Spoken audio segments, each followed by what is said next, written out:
गुजरात चुनाव के लिए बीजेपी ने बिसात बिछानी शुरू कर दी है। पार्टी के अध्यक्ष जेपी नड्डा ने गुजरात गौरव यात्रा को मेहसाणा और द्वारिका से हरी झंडी दिखाई। बीजेपी ने 5 गौरव यात्राओं की योजना बनाई है।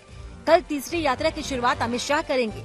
गुजरात गौरव यात्रा 20 अक्टूबर तक चलेगी और प्रदेश की 182 में से 144 सीटों को कवर करेगी। यात्रा का रूट इस तरह बनाया गया है कि वो ज्यादा से ज्यादा आदिवासी इलाकों से होकर गुजरे। यात्रा का एक धार्मिक एंगल भी है। अगले 10 दिनों तक चलने वाली 5 यात्राओं का रूट मंदिरों से शुरू हो रहा है। केंद्र सरकार ने दिवाली से पहले रेलवे कर्मचारियों के लिए बोनस का ऐलान किया है। 11,27,000 रेलवे कर्मचारियों को 1,832 करोड़ का बोनस दिया जाएगा। बोनस के तौर पर कर्मचारियों को 78 दिनों की सैलरी मिलेगी। मोदी कैबिनेट की बैठक में लिए गए फैसलों की जानकारी देते हुए केंद्रीय मंत्री अनुराग ठाकुर ने बताया कि सरकारी ऑयल मार्केटिंग कंपनियों को रसोई गैस के घाटे की भरपाई के लिए 22,000 करोड़ रुपए के आवंटन को मंजूरी मिली है। साथ ही कैबिनेट ने पीएम डिवाइन योजना को भी मंजूरी दे दी। अब जम्मू में 1 साल से रह रहे लोगों के नाम भी वोटर लिस्ट में शामिल किए जाएंगे। जम्मू के मुख्य निर्वाचन अधिकारी ने जो ताज़ा आदेश जारी किए हैं, उसके मुताबिक तहसीलदारों या राजस्व अधिकारियों को आवास प्रमाण पत्र जारी करने के अधिकार दिए गए हैं। साथ ही उन दस्तावेजों की भी सूची जारी की गई है जिन्हें निवास के प्रमाण के तौर पर स्वीकार किया जा सकता है। जम्मू प्रशासन के आदेश के बाद सियासी विवाद शुरू हो गया है। नेशनल कॉन्फ्रेंस और पीडीपी समेत पूरे विपक्ष ने फैसले पर सवाल उठाए तो बीजेपी ने समर्थन किया। भारतीय क्रिकेट कंट्रोल बोर्ड के अध्यक्ष पद के चुनाव में बीजेपी और टीएमसी के बीच तलवारें खिंच गई हैं। बीसीसीआई से गांगुली की विदाई को टीएमसी ने मुद्दा बनाते हुए बीजेपी पर हमला बोल दिया। टीएमसी सांसद शांतनु सेन ने आरोप लगाया कि सौरव गांगुली को पश्चिम बंगाल का होने की वजह से या फिर बीजेपी ज्वाइन करने का प्रस्ताव स्वीकार नहीं करने की वजह से हटाया जा रहा है। टीएमसी के आरोपों पर बीजेपी नेता दिलीप घोष ने पलटवार किया और खेल पर राजनीति न करने की नसीहत दे डाली। हिजाब पर पाबंदी को लेकर कल सुप्रीम कोर्ट में फैसला सुनाया जा सकता है। जस्टिस हेमंत गुप्ता और सुधांशु धूलिया की पीठ ने 10 दिन तक सुनवाई के बाद 22 सितंबर को याचिकाओं पर अपना फैसला सुरक्षित रख लिया। कर्नाटक हाईकोर्ट के फैसले के खिलाफ याचिकाएं दायर की गई। हाईकोर्ट ने शिक्षण संस्थानों के हिजाब पहनकर आने पर प्रदेश सरकार द्वारा लगाए प्रतिबंध को हटाने से इनकार कर दिया था। यूपी में गैर मान्यता प्राप्त मदरसों के सर्वे के रुझान आने लगे हैं। अब तक 6,436 गैर मान्यता प्राप्त मदरसों को चिन्हित किया गया है।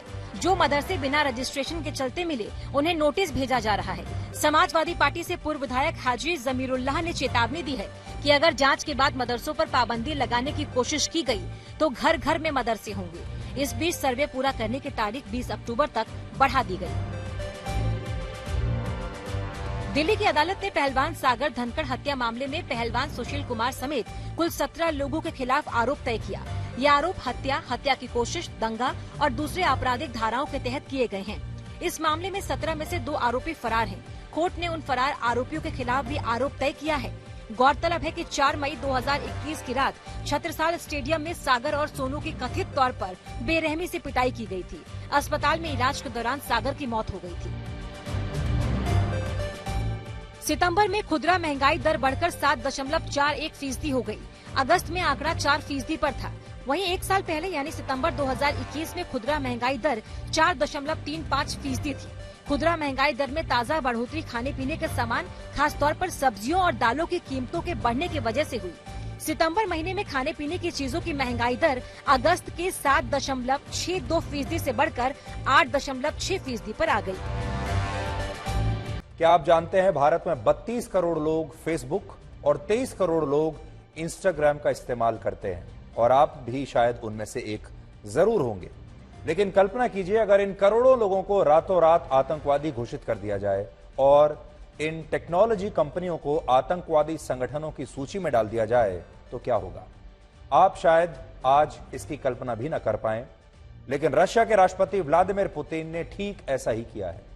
ऐसा पहली बार हुआ है जब किसी देश में किसी टेक्नोलॉजी कंपनी को आतंकवादी और कट्टरपंथी संगठन घोषित किया गया हो, और इस कंपनी का नाम है मेटा, और इसे रशिया में आतंकवादी संगठन घोषित कर दिया गया है। मेटा इस समय न सिर्फ दुनिया की सबसे बड़ी टेक्नोलॉजी कंपनी है, बल्कि ये फेसबुक, इंस्टाग्राम और व्हाट्सएप जैसे सोशल मीडिया प्लेटफॉर्म्स की पेरेंट कंपनी है, जिसके सीईओ हैं मार्क जकरबर्ग। नाम तो आपने सुना ही होगा। दुनिया के 150 से ज्यादा देश आज इस कंपनी की सेवाओं का, इसके प्रोडक्ट्स का इस्तेमाल करते हैं, जिनमें भारत भी शामिल है। और जैसा हमने आपको कहा, आप में से ज्यादातर लोग व्हाट्सएप का इस्तेमाल तो करते ही होंगे, फेसबुक का भी करते होंगे और इंस्टाग्राम का भी करते होंगे। ये तीनों इसी कंपनी की हैं। लेकिन अब रशिया ने इसे आतंकवादी संगठनों की सूची में डालकर एक बिल्कुल नई बहस छेड़ दी है। और वो बहस ये है कि क्या कोई टेक्नोलॉजी कंपनी भी आतंकवादी संगठन हो सकती है। और यहां एक बहुत बड़ा सवाल यह है कि रशिया ने इस कंपनी को और फेसबुक जैसे सोशल मीडिया प्लेटफॉर्म को किस आधार पर आतंकवादी संगठन माना है। तो क्या अब हम ये मान लें कि भविष्य में जो टेक्नोलॉजी कंपनी है, ये भी सुरक्षा के लिए एक बहुत बड़ी चुनौती हो सकती है। और आने वाले दिनों में ये एक टेम्पलेट बन जाएगा। आने वाले दिनों में और भी कई ऐसे देश हो सकते हैं जो शायद व्हाट्सएप पर बैन लगा दें, या फिर फेसबुक पर बैन लगा दें, या ट्विटर पर बैन लगा दें। आपको याद होगा, चीन इससे पहले ये काम कर चुका है। तो इसके पीछे सबसे बड़ी वजह है यूक्रेन। इस साल 23 फरवरी को जब रशिया ने यूक्रेन के खिलाफ युद्ध छेड़ा, उस समय फेसबुक और इंस्टाग्राम पर भी रशिया के खिलाफ एक नैरेटिव वॉर शुरू हो गया, जिसमें रशिया को एक ऐसे देश के तौर पर पेश किया गया जो शांति और मानव अधिकारों का हनन कर रहा है, इनके खिलाफ है। और इस युद्ध में रशिया की सेना को जबरदस्त नुकसान हो रहा है, रशिया की सेना हार रही है। ये नैरेटिव, ये खबरें आपने लगातार पढ़ी होंगी, सुनी होंगी। सोशल मीडिया पर इसी तरह की खबरें आपके पास आती होंगी, जिसमें आप देखते होंगे कि रशिया के टूटे हुए, नष्ट किए हुए टैंक्स की तस्वीरें आपके पास आ रही हैं। रशिया की सेना अपना गोला बारूद छोड़कर वहां से भाग गई है। ये सारी तस्वीरें आपने अब तक देखी होंगी। और आपको यह भी पता चला होगा कि रशिया की सेना बुरी तरह से हार रही है, रशिया की सेना अत्याचार कर रही है। लेकिन दूसरी तरफ यूक्रेन को लेकर आपके पास यह नैरेटिव आता होगा फेसबुक पर कि रशिया की सेना वहां के लोगों पर लगातार अत्याचार कर रही है, यूक्रेन के लोग बिल्कुल बेबस हैं। और यूक्रेन से आपको एक अलग तरह की ही खबरें दिखाई देती हैं। और रशिया का यही आरोप है कि फेसबुक रशिया विरोधी विचारों का एक मंच बन गया है। 23 फरवरी से 27 फरवरी के बीच रशिया की सेना ने यूक्रेन में 100 से ज्यादा मिसाइल्स दागी और ट्रेडिशनल वॉर में रशिया आगे भी निकल गया। लेकिन इन सोशल मीडिया प्लेटफॉर्म्स पर पोस्ट, लाइक्स और शेयर्स के रूप में नैरेटिव वॉर की जो मिसाइल्स दागी गईं, उसने रशिया को बहुत कमजोर करके दिखाया, रशिया को एक क्रूर देश के रूप में दिखाया। अब रशिया का आरोप है कि मेटा नाम की इस कंपनी ने यूक्रेन के सोशल मीडिया यूजर्स को देश के खिलाफ पोस्ट लिखने की खुली छूट दी, जिससे ये तमाम ऑनलाइन प्लेटफॉर्म्स रशिया विरोधी ताकतों के लिए एक बहुत बड़ा मंच बन गए। और इसके बाद भी रशिया ने इसे बहुत गंभीरता से लिया। यानी रशिया को ऐसा लगा कि हम एक तरफ तो यूक्रेन की सेना से लड़ रहे हैं, दूसरी तरफ पश्चिमी देशों से लड़ रहे हैं, और तीसरी तरफ ये जो सोशल मीडिया पर और मेन स्ट्रीम मीडिया पर ये जो नैरेटिव तैयार किया जा रहा है विचारों का रशिया के खिलाफ, अब रशिया को उससे भी लड़ना पड़ रहा है। रशिया ने इसी साल युद्ध शुरू होते ही मार्च के महीने में फेसबुक और इंस्टाग्राम पर प्रतिबंध लगा दिया था और यह भी कहा था कि ये तमाम ऑनलाइन प्लेटफॉर्म्स रशिया विरोधी ताकतों को बढ़ावा दे रहे हैं और किसी आतंकवादी संगठन की तरह ही ये काम कर रहे हैं। और इसके बाद जब ये मामला वहां की अदालत में गया तो वहां की अदालत ने भी यही माना कि ये सभी टेक्नोलॉजी कंपनियां रशिया के खिलाफ कट्टरपंथी ताकतों की तरह काम कर रही हैं और इनका मकसद लोगों के बीच एक ऐसी राय बनाना है जिसमें रशिया के खिलाफ सिर्फ नफरत भरी हो। यानी ये लोगों के दिमाग में बारूद भर रही है। बड़ी बात यह है कि तब अमेरिका की इस टेक्नोलॉजी कंपनी के लिए एक खास शब्द का इस्तेमाल हुआ था और यह शब्द था रूसोफोबिया। आपने इससे पहले इस्लामोफोबिया तो सुना होगा, लेकिन यह नया शब्द आया है रूसोफोबिया। इसका मतलब है ऐसी ताकतें जो रशिया के खिलाफ डर की भावना फैला रही हैं और उसके प्रति दुष्प्रचार कर रही हैं। मार्च में जब रशिया में फेसबुक पर प्रतिबंध लगा तब वहां इसके 7 करोड़ यूजर्स थे, जबकि इंस्टाग्राम के यूजर्स की संख्या रशिया में लगभग 6.5 करोड़ थी। रशिया की कुल आबादी लगभग 15 करोड़ है, यानी इस हिसाब से उसकी आधी आबादी इन सोशल मीडिया प्लेटफॉर्म्स पर मौजूद थी, इनका इस्तेमाल कर रही थी। और सोचिए, जब ये लोग दिन रात इन प्लेटफॉर्म्स पर अपने देश के खिलाफ एक नैरेटिव को पढ़ते और देखते होंगे तो इनके दिमाग पर क्या असर होता होगा। व्लादिमीर पुतिन को यह डर था कि जब ये सारी इस तरह की सामग्री को पढ़ेंगे, इस तरह के वीडियोस को, खबरों को पढ़ेंगे, तो कहीं ये हमारी सरकार के ही खिलाफ ना हो जाए। संयुक्त राष्ट्र के मुताबिक अगर कोई व्यक्ति या कोई संगठन अपने आर्थिक, राजनीतिक और विचारात्मक लक्ष्यों को हासिल करने के लिए किसी देश या उसके नागरिकों की सुरक्षा को निशाना बनाता है तो उसे आतंकवादी माना जाएगा। और रशिया का कहना है कि मेटा नाम की ये कंपनी उसके देश में यही कर रही थी। हालांकि इस कंपनी को आतंकवादी संगठनों की सूची में डालने के पीछे एक और भी वजह है।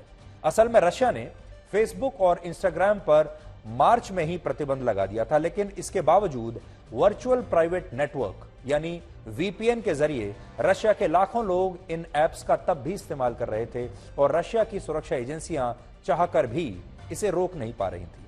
लेकिन अब क्योंकि वहां मेटा को एक आतंकवादी संगठन घोषित कर दिया गया है, इसलिए अगर कोई नागरिक अब रशिया में वीपीएन के जरिए भी फेसबुक या इंस्टाग्राम का प्रयोग करता है तो उसे कट्टरपंथ को बढ़ावा देने के लिए गिरफ्तार किया जा सकता है और 10 साल की सजा भी हो सकती है। इसके अलावा अब रशिया में मेटा के सारे बैंक अकाउंट्स फ्रीज कर दिए जाएंगे। यानी रशिया में अब फेसबुक और इंस्टाग्राम इस्तेमाल करने वाले लोग आतंकवादी माने जाएंगे और ये एक बहुत बड़ी बात है। दुनिया में पहली बार ऐसा हो रहा है। हालांकि व्हाट्सएप को अभी इस प्रतिबंध से दूर रखा गया है, जबकि इस ऐप की पेरेंट कंपनी मेटा ही है। यानी मेटा नाम की जो कंपनी हम आपको बता रहे हैं, व्हाट्सएप भी उसी कंपनी का एक प्रोडक्ट है और व्हाट्सएप आप सब ज्यादातर लोग इस्तेमाल यहां करते होंगे। यहां पर नोट करने वाली बात यह भी है कि अमेरिका समेत तमाम पश्चिमी देश आज रशिया के इस फैसले की आलोचना कर रहे हैं और कह रहे हैं कि इस टेक्नोलॉजी कंपनी को आतंकवादी बताकर उस पर प्रतिबंध लगाना लोगों से उनकी अभिव्यक्ति की आजादी छीनने जैसा है। लेकिन रशिया का कहना है कि जब इन देशों ने रशिया की तमाम न्यूज एजेंसीज, रशिया के सारे अखबारों और रशिया के सारे न्यूज चैनल्स के प्रसारण पर रोक लगा दी थी, तब ये अभिव्यक्ति की आजादी कहां गई थी। तो पश्चिमी देशों का कहना आप देख लीजिए। पश्चिमी देश फेसबुक के तो बचाव में हैं। वो कह रहे हैं कि फेसबुक को बैन करके अभिव्यक्ति की आजादी को दबाया जा रहा है। लेकिन जब यही पश्चिमी देश रशिया की सारी एजेंसियों को बैन कर देते हैं, रशिया के सारे न्यूज चैनल्स का प्रसारण अपने यहां रोक देते हैं, रशिया की सब न्यूज एजेंसीज को अपने यहां बंद कर देते हैं, तब इन्हें अभिव्यक्ति की आजादी के बारे में ख्याल नहीं आता। इसलिए अभिव्यक्ति की आजादी क्या है, किसे मिलेगी, ये भी पश्चिम के देश ही तय करते हैं और ये बड़ी बड़ी जो टेक्नोलॉजी कंपनियां हैं यही तय करती हैं कि अभिव्यक्ति की डेफिनेशन क्या होनी चाहिए। वर्ष 1998 में पश्चिमी मीडिया द्वारा कुछ ऐसी खबरें प्रकाशित हुई थी जिनमें यह दावा किया गया था कि इराक के पास परमाणु हथियार हो सकते हैं और तब अमेरिका ने इन्हें वेपन्स ऑफ मास डिस्ट्रक्शन कहते हुए इराक के खिलाफ युद्ध छेड़ दिया था, आपको याद होगा। लेकिन सच यह है कि इसके बाद कभी भी यह साबित नहीं हो पाया कि इराक के पास परमाणु हथियार है। यानी उस समय इराक के खिलाफ जो नैरेटिव बनाया गया उसकी जीत हुई। एक इंप्रेशन बनाया गया, एक विचार इराक के खिलाफ बनाया गया कि इसके पास वेपन्स ऑफ मास डिस्ट्रक्शन हैं, लेकिन थे नहीं। लेकिन पूरी दुनिया ने विश्वास किया कि वेपन्स ऑफ मास डिस्ट्रक्शन हैं। बल्कि आज बात हम जो कर रहे हैं वो कर रहे हैं वेपन्स ऑफ मास डिस्ट्रैक्शन की। डिस्ट्रैक्शन का मतलब हुआ वो हथियार जो आपके दिमाग को भटका देते हैं, जिसके तहत सोशल मीडिया के जरिए करोड़ों लोगों के विचारों में मिलावट की जाती है। आज के जमाने में हथियारों में बारूद भरने से पहले दिमाग में बारूद भरना जरूरी है। हथियारों वाला युद्ध जीतने से पहले वैचारिक युद्ध जीतना जरूरी है, ताकि आपने युद्ध में चाहे जो किया हो लेकिन पूरी दुनिया ये कहे कि आप ही सही हैं। और यही इस नए युग की अब सबसे बड़ी चुनौती है जिसकी हमें भी तैयारी करनी होगी, क्योंकि आप हथियारों में भरे बारूद की सप्लाई को तो शायद एक दिन रोक पाएंगे, लेकिन दिमाग में भरे बारूद को डिफ्यूज करना असंभव है। और इसीलिए हम कह रहे हैं कि ये जो पूरी लड़ाई है ये नैरेटिव वॉर की है, ये बंदूकों के, हथियारों के वॉर की नहीं है। नैरेटिव वॉर का मतलब उस युद्ध से है जिसमें लोगों की एक खास राय बनाने की कोशिश की जाती है, लोगों के विचारों को प्रभावित किया जाता है, उनके दिमाग में वैचारिक बारूद भर दिया जाता है। जैसे कश्मीर के मुद्दे पर पाकिस्तान दुनिया भर के देशों की यह राय बनाने की कोशिश करता रहा है कि कश्मीर में मानव अधिकारों का उल्लंघन हो रहा है, कश्मीर के लोग पाकिस्तान के साथ जाना चाहते हैं। यूक्रेन युद्ध में भी अब तक इसी तरह की धारणा बनाने की कोशिश हुई, जिसमें लोगों को यह बताया जाता है कि रशिया का कितना ज्यादा नुकसान हो चुका है, रशिया के कितने टैंक, कितने फाइटर जेट्स नष्ट हुए हैं, रशिया की सेना यूक्रेन के लोगों का कैसे दमन कर रही है, रशिया की सेना कमजोर हो चुकी है, रशिया के सैनिक यूक्रेन में जाकर लड़ना नहीं चाहते हैं। और इसे लेकर ऐसी कोई खबरें कभी नहीं आती कि रशिया वहां जीत रहा है या रशिया बहुत मजबूत स्थिति में है। ऐसी खबरें आपके पास नहीं पहुंचेंगी। यूक्रेन से सिर्फ ऐसी खबरें आती हैं जिनमें यह बताया जाता है कि वहां युद्ध के बीच यूक्रेन के जो मासूम लोग हैं कैसे जी रहे हैं, कैसे छोटी छोटी चीजों में वो अपनी खुशियां ढूंढ रहे हैं, कैसे वहां के जो वृद्ध लोग हैं वो संघर्ष कर रहे हैं, कैसे युद्ध के बीच में कोई प्रेमी शादी कर रहे हैं। और ऐसी खबरें पश्चिमी मीडिया द्वारा लगातार दिखाई जा रही हैं। और नैरेटिव वॉर का सबसे बड़ा उदाहरण है अमेरिका। आज हम ये कहने की कोशिश नहीं कर रहे हैं कि यूक्रेन में लोगों पर मुसीबत नहीं आई है, हम ये कहने की कोशिश नहीं कर रहे हैं कि यूक्रेन के लोग झूठ बोल रहे हैं। वाकई में यूक्रेन में बहुत जबरदस्त नुकसान हुआ है और हमारी पूरी जो सहानुभूति है वो यूक्रेन के लोगों के साथ है। 2016 में जब अमेरिका में राष्ट्रपति पद के चुनाव हुए थे, तब लंदन की एक कंपनी ने अमेरिका में फेसबुक के 5 करोड़ यूजर्स का डेटा इस्तेमाल करके चुनावों में उनकी राय को प्रभावित करने की कोशिश की थी ताकि वो डोनाल्ड ट्रंप का समर्थन करें। और ऐसा कहा जाता है कि तब ये कंपनी काफी हद तक कामयाब भी रही, यानी इन्होंने पहले लोगों की राय बदली और राय बदलने के बाद राय जो है वो वोटों में तब्दील हो गई। कहने का मतलब यह है कि जो वैचारिक युद्ध होता है उसके नतीजे असल युद्ध यानी एक्चुअल वॉर से भी खतरनाक होते हैं। और इस तरह के ये युद्ध हजारों वर्षों से लड़े जा रहे हैं, आज से नहीं। आपको महाभारत का एक उदाहरण आज हम देते हैं। आज हमारे देश में बहुत सारे लोग ऐसे होंगे जिन्होंने महाभारत शायद पढ़ी नहीं होगी, लेकिन इसके बावजूद अगर आप इन लोगों से महाभारत के बारे में पूछेंगे तो तमाम लोग आपको यही बताएंगे कि महाभारत के युद्ध के लिए कौरव जिम्मेदार थे और पांडवों ने यह युद्ध अच्छाई के लिए लड़ा था। लेकिन क्या आप जैसा सोचते हैं महाभारत में भी वैसा ही लिखा है? सच्चाई यह है कि महाभारत का युद्ध भी हमें यही सिखाता है कि पारंपरिक युद्ध से पहले पांडवों ने कौरवों के खिलाफ वैचारिक युद्ध जीत लिया था, नैरेटिव वॉर जीत लिया था, जिसकी वजह से उनकी त्रुटियों पर भी किसी का ध्यान नहीं गया। जैसे चौसर के खेल में पांडवों ने अपना सब कुछ गंवा दिया था। युधिष्ठिर इस खेल में सबसे पहले अपनी अनमोल माला को हारे, फिर धन दौलत को हारे, इसके बाद अपना रथ, 1 लाख दासियां, सोने के औदे वाले 1000 हाथी, अपनी सारी भूमि, प्रजा का धन और यहां तक कि अपने भाई नकुल, सहदेव, अर्जुन और भीम को भी उन्होंने इस खेल में दांव पर लगा दिया और हार भी गए। और जब युधिष्ठिर के पास कुछ नहीं बचा तो उन्होंने अपने आप को दांव पर लगाया और यहां भी अपने आप को हार गए। और आखिर में वो इस खेल में द्रौपदी को उन्होंने दांव पर लगाया और फिर द्रौपदी को भी हार गए। यहां सवाल पांडवों के नैतिक सिद्धांतों को लेकर था, क्योंकि उन्होंने एक महिला को और उसके सम्मान को किसी खेल में दांव पर लगाया था, जो कि गलत था नैतिक रूप से।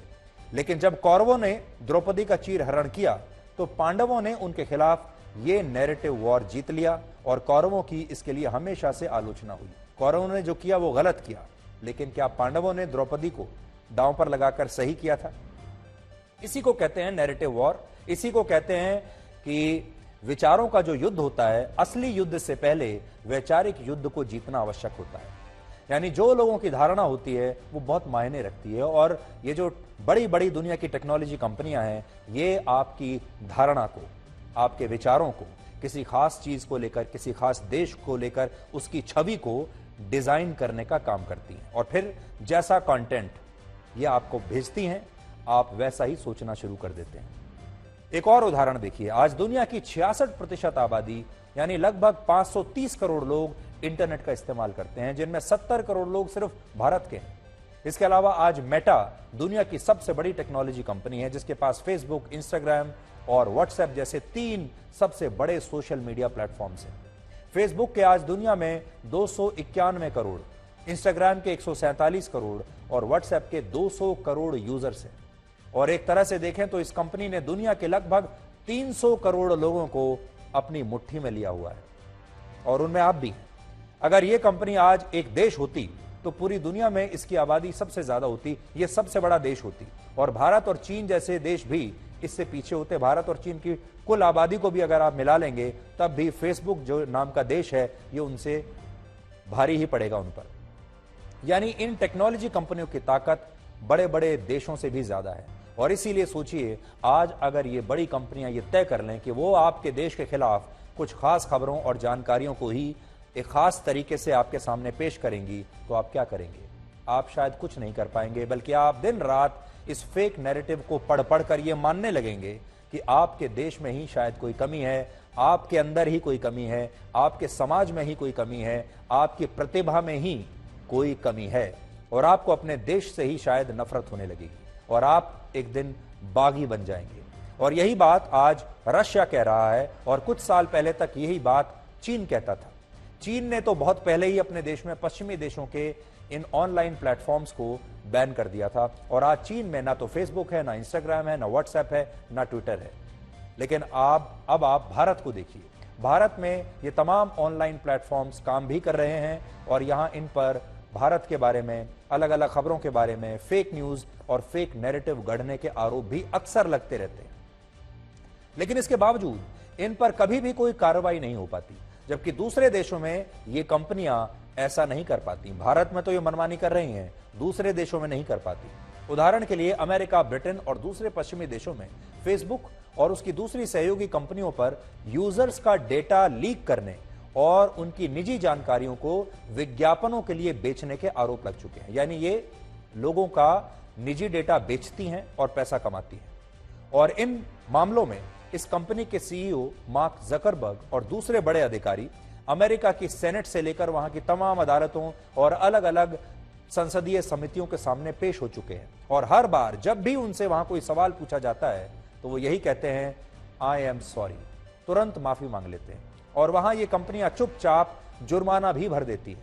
लेकिन जब इन्हीं कंपनियों से भारत में यूजर्स के डेटा को लेकर सवाल पूछे जाते हैं, इन्हें फेक न्यूज के खिलाफ ग्रीवेंस सेल बनाने के लिए कहा जाता है या झूठ फैलाने वाले अकाउंट्स को बंद करने के लिए कहा जाता है, तो ये कंपनियां इन आदेशों का न तो पालन करती हैं और कई बार इन्हीं आदेशों के खिलाफ हाईकोर्ट चली जाती हैं, सुप्रीम कोर्ट चली जाती हैं और वहां जाकर कहती हैं कि ये तो भारत में अभिव्यक्ति की आजादी के अधिकार की रक्षा कर रही हैं। जबकि सच यह है कि इन कंपनियों द्वारा फेक न्यूज के बहुत सारे मामलों में कभी कोई कार्रवाई नहीं की जाती। मार्क जकरबर्ग को अभी हमने आपको दिखाया, कितनी आसानी से वहां जाकर कह देते हैं, it's my mistake, I am sorry, ये हमारी गलती है, मुझे माफ कर दीजिए। लेकिन जब भारत आते हैं तो कोई कानून मानने के लिए तैयार नहीं होते और कहते हैं कि हम तो अभिव्यक्ति की आजादी के सबसे बड़े चैंपियन हैं। और यहां पर भी आपने देखा होगा, भारत में भी, हमारे देश में एक वर्ग है ऐसा जो ट्विटर का इस्तेमाल करता है, फेसबुक का इस्तेमाल करता है, तमाम सोशल मीडिया प्लेटफॉर्म्स का इस्तेमाल करता है भारत के ही खिलाफ आपको भड़काने के लिए, कश्मीर के खिलाफ आपको भड़काने के लिए, भारत में जो कुछ भी अच्छा हो रहा है उसके खिलाफ आपको भड़काने के लिए। मार्क जकरबर्ग को अभी हमने आपको दिखाया, कितनी आसानी से वहां जाकर कह देते हैं, it's my mistake, I am sorry, ये हमारी गलती है, मुझे माफ कर दीजिए। लेकिन जब भारत आते हैं तो कोई कानून मानने के लिए तैयार नहीं होते और कहते हैं कि हम तो अभिव्यक्ति की आजादी के सबसे बड़े चैंपियन हैं। और यहां पर भी आपने देखा होगा, भारत में भी, हमारे देश में एक वर्ग है ऐसा जो ट्विटर का इस्तेमाल करता है, फेसबुक का इस्तेमाल करता है, तमाम सोशल मीडिया प्लेटफॉर्म्स का इस्तेमाल करता है भारत के ही खिलाफ आपको भड़काने के लिए, कश्मीर के खिलाफ आपको भड़काने के लिए, भारत में जो कुछ भी अच्छा हो रहा है उसके खिलाफ आपको भड़काने के लिए। जैसे कल ही हम आपको बता रहे थे कि आईएमएफ के जो नया प्रोजेक्शन आया है वो ये कहता है कि पूरी दुनिया में सबसे ज्यादा जीडीपी ग्रोथ रेट का जो अनुमान है वो भारत में है। लेकिन भारत में इन तमाम प्लेटफॉर्म्स पर विपक्ष के जो नेता हैं या जो दूसरे लोग हैं वो आपको यही बताते रहेंगे कि भारत की आर्थिक स्थिति पूरी दुनिया में सबसे खराब है। और जब बार बार ऐसा कंटेंट आपके पास आएगा तो शायद आप मान भी लेंगे। नैरेटिव वॉर की ताकत क्या है, इसे आप एक खबर से समझिए, यह कितना खतरनाक हो सकता है। यह खबर खालिस्तानी आतंकवादी गुरपतवंत सिंह पन्नू के बारे में है, जिसके खिलाफ इंटरपोल ने रेड कॉर्नर नोटिस जारी करने से इनकार कर दिया है। भारत की तरफ से इंटरपोल को यह अपील की गई थी कि खालिस्तानी संगठन जिसका नाम है सिक्स फॉर जस्टिस, उसका संस्थापक गुरपतवंत सिंह पन्नू भारत के पंजाब राज्य को खालिस्तान बनाने की खुलेआम साजिश रच रहा है और उस पर भारत में अनलॉफुल एक्टिविटीज प्रिवेंशन एक्ट यानी यूएपीए के तहत कई मामले दर्ज हैं और उसका संगठन भारत में प्रतिबंधित है। इसलिए इंटरपोल को उसके खिलाफ रेड कॉर्नर नोटिस जारी कर देना चाहिए ताकि उसकी भारत विरोधी गतिविधियों को रोका जा सके और दुनिया के 190 देशों में वो जहां पर भी है उसे गिरफ्तार किया जा सके। लेकिन इंटरपोल ने ऐसा करने से साफ इनकार कर दिया। और क्या कहा जानते हैं? इंटरपोल ने कहा कि भारत का यूएपीए कानून असल में कंट्रोवर्शियल है और इसका भारत में दुरुपयोग किया जा रहा है। इसकी मदद से सरकार अपने आलोचकों, अल्पसंख्यकों और सामाजिक कार्यकर्ताओं का दमन करती है। इसलिए इंटरपोल पन्नू के खिलाफ ऐसा कोई रेड कॉर्नर नोटिस जारी नहीं करेगा। यानी भारत की सुरक्षा एजेंसियों ने इस खालिस्तानी आतंकवादी के खिलाफ कानूनी तैयारी तो अच्छी तरह कर ली, लेकिन जो वैचारिक युद्ध है, नैरेटिव वॉर के मामले में हम हार गए। हम पन्नू को लेकर वो नैरेटिव सेट नहीं कर पाए, उसकी वो छवि लोगों को दिखा नहीं पाए जिससे इंटरपोल उसके खिलाफ रेड कॉर्नर नोटिस जारी करता या अमेरिका जैसा देश उसे पकड़कर जेल में डाल देता। लेकिन हमारे देश का ही एक खास वर्ग यूएपीए कानून को लेकर एक ऐसा फेक नैरेटिव बनाने में कामयाब रहा जिसकी वजह से इंटरपोल जैसी अंतर्राष्ट्रीय संस्थाएं भी अब उनके कहने में आ गई है। जबकि इंटरपोल खुद यह कहता है कि पन्नू एक अलगाववादी नेता है जो भारत के पंजाब को तोड़कर उसे खालिस्तानी बनाना चाहता है। और आपको याद होगा, इस खालिस्तानी आतंकवादी ने पिछले वर्ष 26 जनवरी पर यानी हमारे गणतंत्र दिवस के मौके पर यह ऐलान किया था कि जो भी व्यक्ति इंडिया गेट पर खालिस्तानी झंडा फहराएगा उसे 2 करोड़ रुपए का इनाम देंगे।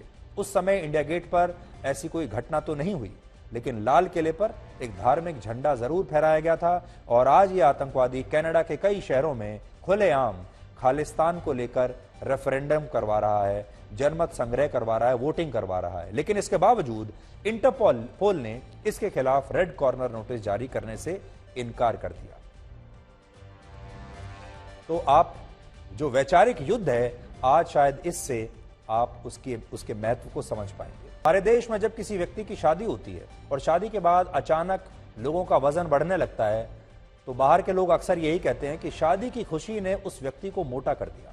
आपके साथ भी शायद ऐसा हुआ हो, आप में से बहुत सारे लोगों के साथ, कि शादी के बाद अचानक आपका वजन बढ़ गया होगा कुछ समय के लिए। लेकिन क्या यह बात सच है? और क्या वाकई में किसी रिश्ते में आपके खुश होने से आपके शरीर का वजन बढ़ सकता है? आज हम आपको इसके बारे में एक नई स्टडी के बारे में बताएंगे और यह खबर आज आपके बहुत काम आने वाली है। एक नई रिसर्च में यह पता चला कि जब आप किसी रिश्ते में अपने पार्टनर के साथ खुश होते हैं तो यह खुशी आपके शरीर का वजन बढ़ा देती है। और इस प्रक्रिया को रिलेशनशिप वेट कहते हैं, यानी ऐसा वजन जो रिश्तों में खुशी के साथ आपके शरीर में घुलता चला जाता है और आप पहले से ज्यादा मोटे हो जाते हैं। यह रिसर्च अमेरिका की एक एसोसिएट प्रोफेसर ने की है जिनका नाम है सारा नोवाक। इस प्रोफेसर ने ऐसे कपल्स और शादीशुदा पुरुषों और महिलाओं के शारीरिक वजन का अध्ययन किया जिनका यह कहना था कि वो अपने रिश्ते से बड़े खुश हैं। और जब यह रिसर्च पूरी हुई तो पता चला कि असल में खुशी में ऐसी ताकत होती है कि इससे शरीर का वजन तेजी से बढ़ने लगता है।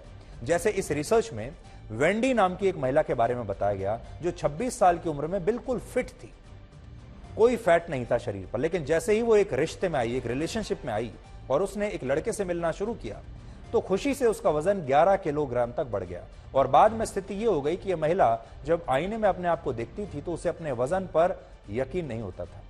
इसके अलावा इसी रिसर्च में एक और महिला का जिक्र किया गया है जिसका नाम है तारा। इस महिला ने भी यही बताया कि जब जब वो किसी रिश्ते में रही और इस दौरान उसने खुद को खुश महसूस किया तो इससे उसका कुछ ही महीनों में वजन बढ़ गया। और बात सिर्फ इन 2 महिलाओं की नहीं है। यह स्टडी कहती है कि जब भी कोई पुरुष या कोई महिला 1 से 2 होते हैं तो उनका सिर्फ रिलेशनशिप स्टेटस नहीं बदलता बल्कि इससे उनके कपड़ों का साइज भी बदल जाता है क्योंकि वो मोटे होते चले जाते हैं। हालांकि पुरुष और महिलाएं दोनों के मामलों में वजन बढ़ने की प्रक्रिया अलग अलग है, थोड़ी सी अलग है। जैसे एक महिला जितने लंबे समय तक किसी मजबूत रिश्ते में रहती है वो इस दौरान उसका पार्टनर भी बहुत केयरिंग होता है, बहुत रोमांटिक होता है, तो इससे उस महिला का वजन लगातार बढ़ने की आशंका रहती है। जबकि पुरुषों के मामले में ऐसा नहीं होता। पुरुषों का वजन रिश्ते के पहले और दूसरे साल में ज्यादा बढ़ता है लेकिन इसके बाद उनका वजन स्थिर हो जाता है। इसके अलावा ये स्टडी ये भी कहती है कि जो कपल्स सिर्फ एक दूसरे को डेट करते हैं और शादी नहीं करते उनका वजन ज्यादा नहीं बढ़ता, जबकि जो कपल्स शादी कर लेते हैं उनका वजन बाकी लोगों की तुलना में ज्यादा तेजी से बढ़ता है। लेकिन हम यहाँ आपको बता दें, हम आपको शादी करने के लिए हतोत्साहित बिल्कुल नहीं कर रहे हैं। अमेरिका में हुई एक और रिसर्च ये कहती है कि जिन लोगों की शादी को 4 वर्ष हो चुके हैं और पति पत्नी दोनों एक दूसरे का सम्मान करते हैं और एक दूसरे के साथ खुश हैं, तो ऐसे रिश्ते में उनके शरीर का वजन बढ़ने का सिलसिला जारी रहता है, यानी वो धीरे धीरे और मोटे होते चले जाते हैं।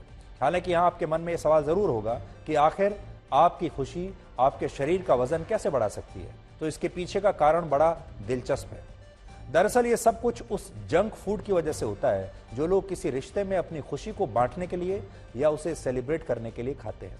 आपने टीवी पर भी ऐसे बहुत सारे विज्ञापन देखे होंगे जिनमें यही बताया जाता है कि अगर आप अपने पार्टनर से खुश हैं, आप उसे कोई अच्छी खुशखबरी देना चाहते हैं, उसके साथ कोई खास दिन सेलिब्रेट करना चाहते हैं, तो उसे आपको उस फलानी कंपनी की चॉकलेट या कोई दूसरी चीज खिलानी चाहिए, या कोई और ब्रांड का ड्रिंक पिलाना चाहिए, या कोई सॉफ्ट ड्रिंक पिलाना चाहिए, या किसी फास्ट फूड चेन से खाना घर पर ऑर्डर करके खाना चाहिए।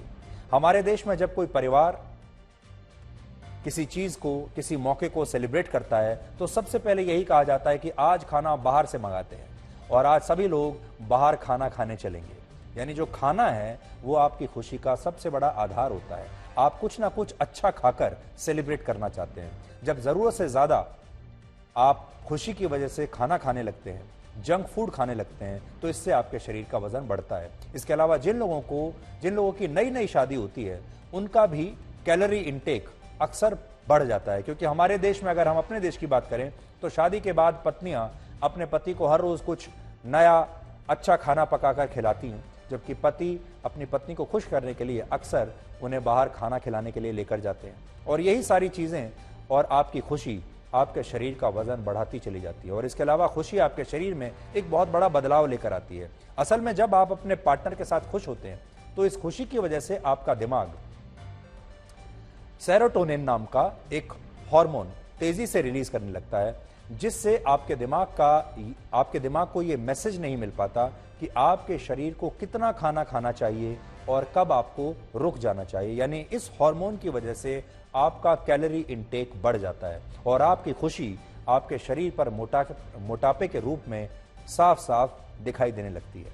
इसके अलावा अगर आपके पार्टनर को ज्यादा खाना खाने की आदत है तो आपकी डाइटिंग भी वो पीछे चली जाती है। आप भी उसके साथ ज्यादा खाना खाना शुरू कर देते हैं। यानी आपका वजन इस बात पर भी निर्भर करता है कि आपके पार्टनर की खाने पीने की आदतें कैसी हैं। अगर आपका पार्टनर ज्यादा खाना खाना पसंद करता है, जंक फूड खाता है, अनहेल्दी खाता है, तो कई बार आपको भी वैसी ही आदत लग जाती है।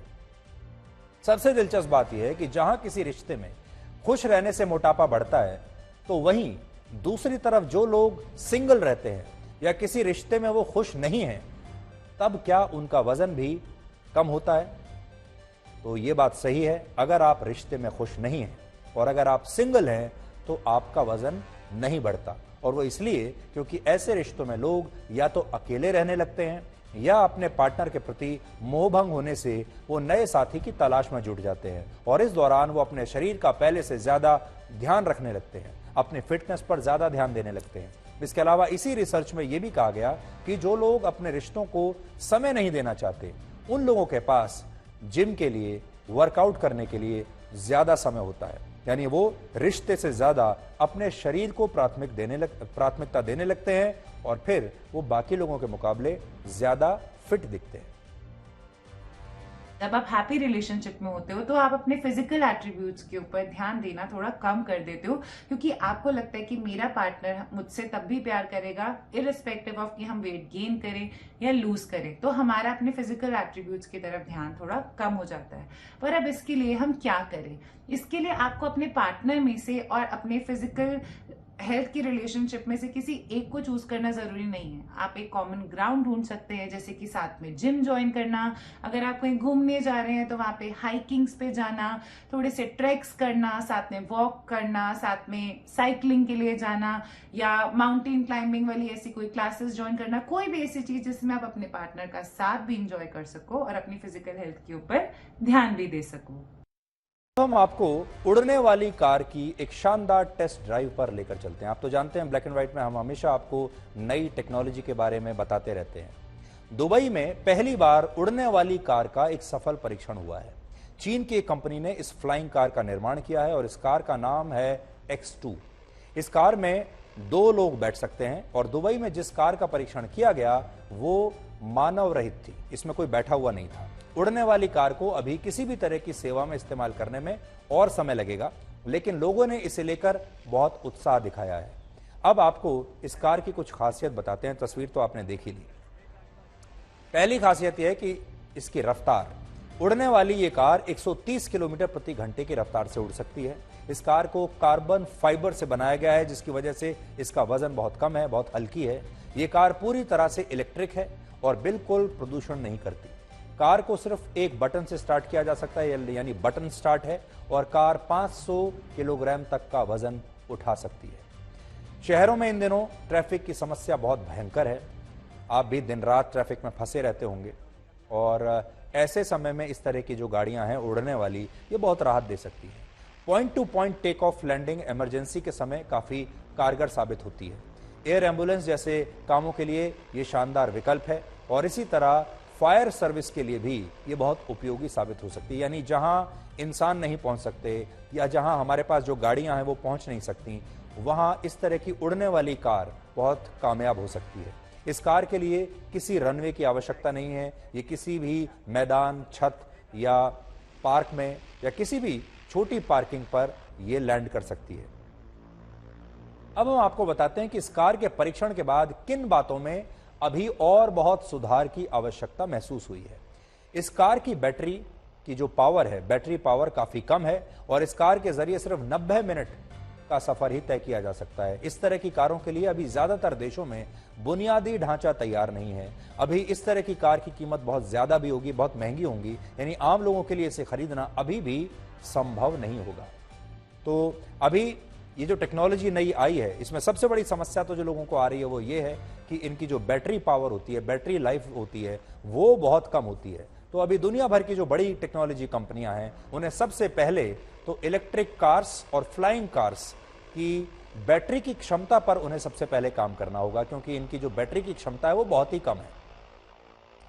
दूसरा, अभी इन्हें लेकर किसी भी देश में कोई इंफ्रास्ट्रक्चर नहीं है, इन्हें लेकर कोई रेगुलेशंस नहीं है, कोई कानून नहीं बने हैं कि जब ये हवा में उड़ेंगी तो किस तरह के कानून इन पर लागू होंगे, किस तरह के रेगुलेशंस इन पर लागू होंगी। अगस्त के महीने में अमेरिका में भी उड़ने वाले एक ऐसे ही व्हीकल का परीक्षण किया गया था और इस गाड़ी में 3 पहिए हैं, इसलिए इसे 3 पहिए वाली मोटरसाइकिल की लिस्ट में डाला गया था। इसे एक मोटरसाइकिल बताया गया था और इसके बारे में भी हमने आपको बताया था, आपको याद होगा। लेकिन ये जो मोटरसाइकिल है ये उड़ सकती है। इस बाइक को 2000 से ज्यादा लोग अभी से बुक करा चुके हैं। उड़ने वाली इस बाइक की अनुमानित जो कीमत है वो करीब 1.5 करोड़ रुपए है। इसका मतलब वही है कि उड़ने वाली कारों की कीमत भविष्य में करोड़ों रुपए में होगी। लगभग 45 वर्ष पहले आपको याद होगा हमारे देश में एक बड़े मशहूर कार्टूनिस्ट थे प्राण, और प्राण की कॉमिक्स आया करती थी, बड़ी मशहूर कॉमिक्स हुआ करती थी चाचा चौधरी की।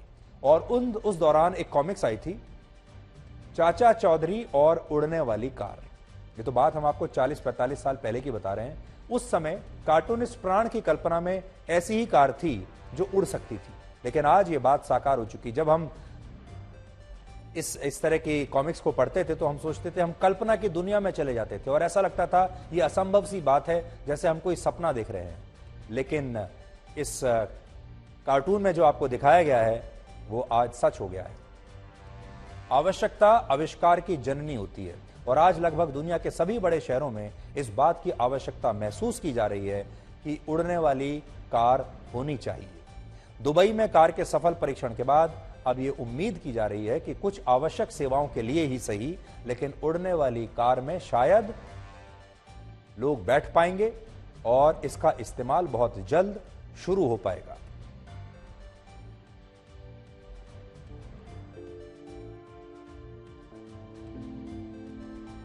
हम आपको झारखंड की एक ऐसी प्रतिभाशाली युवा फुटबॉल खिलाड़ी की कहानी दिखा रहे हैं जिसका नाम है अष्टम उराव। अष्टम अंडर 17 फुटबॉल टीम की कप्तान है, यानी भारत की जो अंडर 17 महिला फुटबॉल टीम है उसकी ये कप्तान है और इन दिनों फीफा वर्ल्ड कप में भारत की टीम में खेल रही है। लेकिन अष्टम का पूरा परिवार बहुत गरीब है। अष्टम की कहानी देश के उन करोड़ों लोगों के स्वाभिमान से जुड़ी हुई है जो बहुत प्रतिभाशाली हैं, परिश्रमी हैं, लेकिन उनके पास ना तो अच्छा जीवन जीने के साधन हैं और ना ही उन्हें कोई सम्मान मिलता है। फुटबॉल का वर्ल्ड कप शुरू होने से पहले वहां के प्रशासन ने अष्टम के घर एक टेलीविजन भेजा ताकि घर वाले अपनी बेटी को खेलते हुए टीवी पर देख सके। लेकिन वो ऐसे कच्चे घर में रहते थे जहां बिजली भी नहीं थी, इसलिए बिजली ही नहीं है जिस घर में, वहां टीवी कैसे काम करेगा। इसलिए उसके बाद सरकार ने वहां टीवी के साथ साथ इन्वर्टर भिजवाया ताकि इस खिलाड़ी का परिवार इसे खेलते हुए टीवी पर देख सके। तो इन्वर्टर का भी इंतजाम करना पड़ा। उसके गांव में पक्की सड़कें नहीं हैं, तो पक्की सड़क बनाने का काम शुरू हुआ और जो पक्की सड़क बनाने का काम शुरू हुआ है उस सड़क का नाम अष्टम के नाम पर ही रखा जाएगा। और आपको यह जानकर हैरानी होगी कि सड़क को बनाने के लिए जो मजदूर काम कर रहे हैं, इसके निर्माण में जो मजदूर लगे हुए हैं, उनमें इस युवा खिलाड़ी के अपने मां बाप भी शामिल हैं जो उसी सड़क के लिए मजदूरी कर रहे हैं जो सड़क इस खिलाड़ी के नाम पर बनाई जाएगी। ये नए भारत के स्वाभिमान की कहानी है जहां गरीब भले ही दिहाड़ी मजदूरी करता हो, लेकिन उन्होंने अपनी मेहनत से अपने बच्चों को इस लायक बनाया है कि वो भारत का नाम रोशन कर सकें। और ये आज की हमारी सबसे पसंदीदा खबर है। इस खबर को आप देखिए, इस खबर से प्रेरणा लीजिए, युवाओं को दिखाइए और ये खबर जो है देखने के बाद भारत के हर गरीब का सिर स्वाभिमान से ऊंचा उठ जाएगा।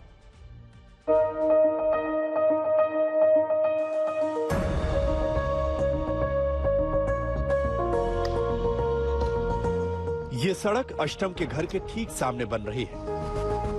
ये सड़क प्रशासन का अष्टम को तोहफा है। इस सड़क का नाम अष्टम के नाम पर रखा जाना है। अष्टम जब वर्ल्ड कप खेलने गई तो सड़क कच्ची थी, जब वो लौटेगी तो सड़क पक्की होगी। खास बात यह है कि इस सड़क को बनाने में अष्टम के माँ बाप का भी पसीना लग रहा है। जिस खिलाड़ी के सम्मान में गांव में पहुंचने के लिए उसके घर तक सड़क बनाई जा रही है, उसे बनाने में उसके माता पिता दिहाड़ी मजदूरी कर रहे हैं। दिन भर की मजदूरी के बदले दोनों को 250-250 रुपए मिल रहे हैं। गरीबी परिस्थिति है, इस कारण से हम लोग को पैसा का आवश्यकता पड़ता है। इस कारण हम लोग को तो काम करना ही पड़ेगा। अगर नहीं करेंगे तो बच्चों को हम लोग पूर्ति नहीं कर पाते हैं। इस कारण हम लोग कहीं भी काम मिलता है तो हम लोग काम में चले जाते हैं। कितना पैसा मिलता है? 250 रुपया। अष्टम के पिता ने बड़े अरमानों से अपना पेट काट काट कर अष्टम को खिलाड़ी बनाया। वो किसान है, 1 एकड़ जमीन है और इस जमीन पर भी साल में सिर्फ धान की 1 फसल होती है। बाकी समय वो दिहाड़ी मजदूरी करते हैं। बेटी भले वर्ल्ड कप खेल रही हो, लेकिन पेट पालने के लिए मजदूरी जरूरी है। और संयोग देखिए कि उन्हें काम उसी सड़क को बनाने का मिला जो उनकी बेटी के सम्मान में बनाई जा रही है। माँ को उम्मीद है कि बेटी की नौकरी लगेगी तो अच्छे दिन आएंगे। मैया इतना नाम रोशन करलक से कर में रोड मिललक तो योले हम कर काम करत रही मैया का नाम से रोड निकले से करो नहीं। लेकिन हनकर स्थिति खराब है, गरीब स्थिति है से, लेकिन कमात रही हन कहाँ से पैसा मिले जो हम चुआन के पूरा करब कहीं हम खूब कमात रही पैसा। फुटबॉल में क्रिकेट की तरह कोई आईपीएल नहीं होता, इसीलिए खिलाड़ियों को नौकरी ही बड़ा सहारा है। नौकरी कब मिलेगी कोई नहीं जानता। हाँ, प्रशासन ने कच्चे घर में टीवी और इन्वर्टर भिजवा दिया है। घर के सामने सड़क बन रही है और स्टेडियम प्रस्तावित है। अधिकारी कह रहे हैं कि काम कोई भी छोटा या बड़ा नहीं होता। काम कोई छोटा या बड़ा नहीं होता है, काम तो काम होता है। और जैसे उनके पास जो क्या बोले जो परिस्थिति है उस आधार पे वो पहले से भी काम कर रहे हैं। इन लोगों को जो सुविधा और दिया जा सकता है वो हम लोग कोशिश करें। अष्टम की कहानी ये बताने के लिए काफी है कि भारत में क्रिकेट के अलावा बाकी खेलों के खिलाड़ियों का संघर्ष किस हद तक होता है। लेकिन ये कहानी गरीबों के स्वाभिमान की भी दास्तां है, जो ये बताती है कि बिना किसी मदद के वो अपने बच्चों को इस स्तर तक ले जा रहे हैं कि वो देश का नाम रोशन कर सके। मुकेश कुमार सोनी, गुमला, आज तक। अब आपको बताते हैं देश की सबसे बड़ी सामाजिक क्रांति के बारे में, जिसका नाम है मेरा Swabhimaan. Title sponsor Lux Cozi innerwear, चेहरे पे मुस्कान।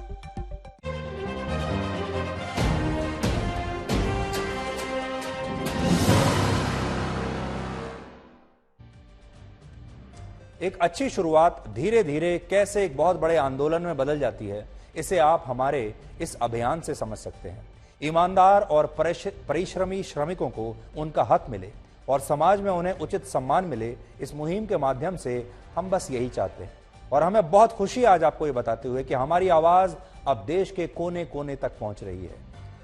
उत्तर प्रदेश के उप मुख्यमंत्री ब्रजेश पाठक ने कल हमारी इस मुहिम को लेकर एक ट्वीट किया और आज उन्होंने आप सबके लिए एक संदेश भेजा है, आप भी सुनिए। मैंने अभी विज्ञापन देखा, आज तक के प्लेटफार्म पे था, सुधीर चौधरी जी का उसमें फोटो था। मुझे लगा कि इससे अच्छा होगा कि मैं भी इससे अभियान से जुड़ूं और हमने उस पूरे विज्ञापन को ठीक से पढ़ा और मैंने अपनी सोशल मीडिया पर उसको डाला कि हम सब लोग मिल करके ऐसे लोगों की लड़ाई लड़ें जिनके बारे में अभी तक कोई आवाज नहीं उठाता है। मैं आज तक का और सुधीर चौधरी जी का बहुत बहुत आभार प्रकट करूंगा कि ऐसे तबके की आवाज बनकर के आज तक और सुधीर चौधरी जी उभरे हैं जिनकी आवाज अभी तक ठीक से नहीं सुनी गई और उनको सम्मान दिलाने का काम करने जा रहा है सुधीर चौधरी जी। और आज तक मैं बहुत बहुत आभार प्रकट करता हूं, अभिनंदन करता हूं और अपने लोगों से मैं कहना चाहूंगा कि आपके पास यदि कोई ऐसा घटने की जानकारी आती है तो आप लोग भी उसको उचित प्लेटफॉर्म तक पहुंचाएं और ऐसे सभी लोगों को सम्मान दिलाने के लिए हमारी मदद करें। सुधीर जी, आपकी इस मुहिम से मेरा स्वाभिमान मुहिम से, इसमें आपको गरीबों से पैसा तो नहीं मिलेंगे लेकिन दुआ जरूर मिलेंगे जो आपको और आपके बच्चों को काम आएंगे। उसके लिए बहुत बहुत धन्यवाद आपका जो हम जैसे आदमियों का ख्याल रखा हो। मैं एक छोटा सा ड्राइवर हूँ जो कि 8,000 रुपये सैलरी पर मैं गाड़ी चलाता हूँ। मेरा मानना है कि सभी ड्राइवरों का सम्मान होना चाहिए। सुधीर चौधरी को कोटि कोटि राम राम। और जो आपने मुहिम चलाई है सुधीर चौधरी जी, बहुत अच्छी, बहुत बेहतरीन, मतलब कि गरीब आदमी और कमजोर आदमी के लिए बहुत अच्छी है, ये बहुत बेहतरीन एकदम। और आपसे जुड़ के हमें बहुत अच्छा लगा। सुधीर जी नमस्कार। ये स्वाभिमान अभियान चला रहे हैं आप, ये भी बहुत महत्वपूर्ण है और आप तो जनसाधारण के लिए ही प्रेरणा पूर्ण होते हैं।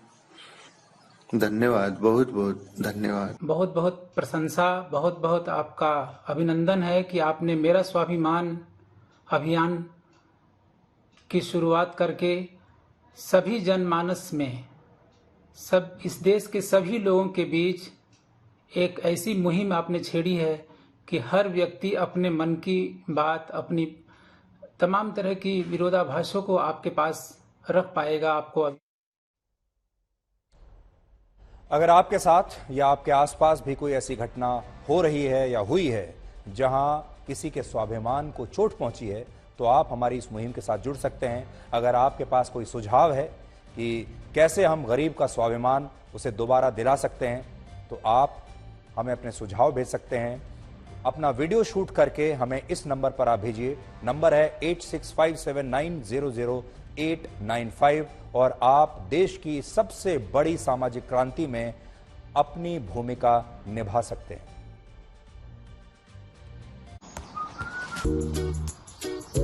अब सर्दियों की कोई टेंशन नहीं। क्यों? लक्स पार्कर इसका स्पेशल फैब्रिक बनाता है इसे एकदम पतला और ज्यादा गर्म, तो चाहे इसे ऑफिस पहन के जाओ या स्कूल यूनिफॉर्म के नीचे, इसकी फिट रखे आपको सुपर कंफर्टेबल। लक्स पार्कर, गरम भी पतला भी। क्या खुशी है भाई तुझ में चमकी, चाल में है जान, चेहरे पर है मुस्कान, चाल में है जान, चेहरे पर है मुस्कान। कोई क्या जाने कि अंदर जान है, तभी तो चेहरे पे मुस्कान है। लक्स कोजी, चेहरे पे मुस्कान। और अब आज का इतिहास।